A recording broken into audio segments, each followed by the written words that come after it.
حضرت عبداللہ ابن عباس رضی اللہ تعالیٰ عنہ سے مروی ایک روایت ہے، میں ایک دن حضور کے پیچھے بیٹھا ہوا تھا، سواری میں حضور کا ردیف تھا، تو حضور نے فرمایا، اے بیٹے، اے لڑکے، میں تجھے کچھ کلمات سکھاتا ہوں، تو اللہ کے حقوق کا خیال رکھ تو وہ تیری حفاظت فرمائے گا۔ تو اللہ تعالیٰ جل شانہ کے احکام کی حفاظت کر، تو اسے اپنے سامنے پائے گا۔ اذا سألت فاسأل اللہ، جب سوال کرے تو اللہ سے ہی سوال کرے، اللہ سے مانگنے کا مزاج پیدا کر لیں کہ فرمایا تمہارے جوتے کا تسمہ بھی ٹوٹ جائے تو وہ بھی اللہ سے مانگو۔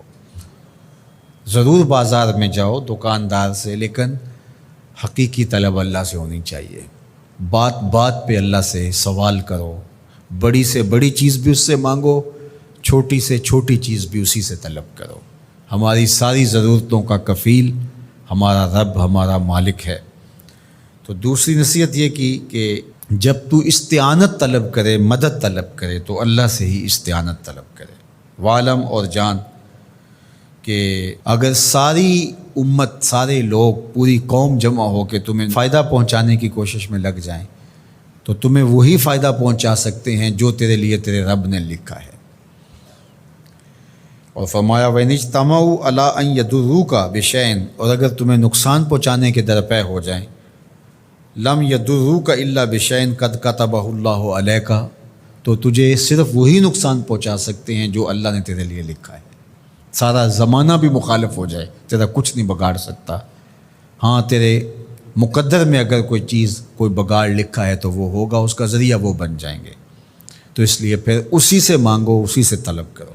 رفعت الاقلام وجفت الصحف، جو لکھنا تھا اللہ نے لکھ دیا، لکھنے کے بعد قلم اٹھا لیا گیا اور جن صحیفوں پہ لکھا تھا وہ خشک ہو گئے، اب کتابیں بند ہیں، تو اس لیے اس نے تیرے لیے جو لکھا ہے وہ ہو کے رہے گا، تو خام خواہ لوگوں سے ڈرنے کی ضرورت نہیں ہے، اور تیرا فائدہ، تیرا نقصان اسی کے دستے قدرت میں ہے، تو اسی سے طلب کر، اسی سے مانگ۔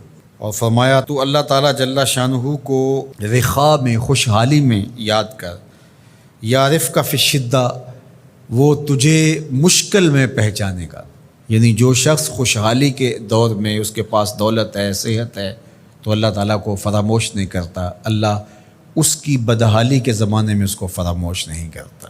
وعلم، اور جان، ان النصر مع الصبر، کہ جو مدد ہے وہ صبر کے ساتھ آتی ہے۔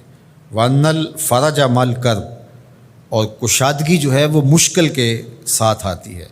وَأَنَّ مَعَ الْعُسْرِ يُسْرًا، اور سہولت جو ہے وہ مشقت برداشت کرنے کے بعد آتی ہے، تنگی کے بعد فراخی آتی ہے، پہلو مشکل پھر تمنا، پہلو کنڈا پھر پل، شاید مگروں پہلو مکھیاں ڈس دیاں ڈنگ والیاں۔ تو یہ سب ہوتا ہے، مشکلات، تکلیفیں، آلام، مصائب، ان سب سے گزر کر کے آسانیاں آتی ہیں۔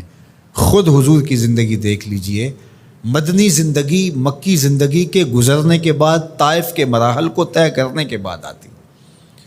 تو ہم ڈائریکٹ اگر چاہیں مکی زندگی کو اختیار کیے بغیر اور طائف کی مشکلات اور سنگلاخ راستوں سے گزرے بغیر مدنی برکتیں حاصل کرنا، تو وہ نہیں پا سکتے۔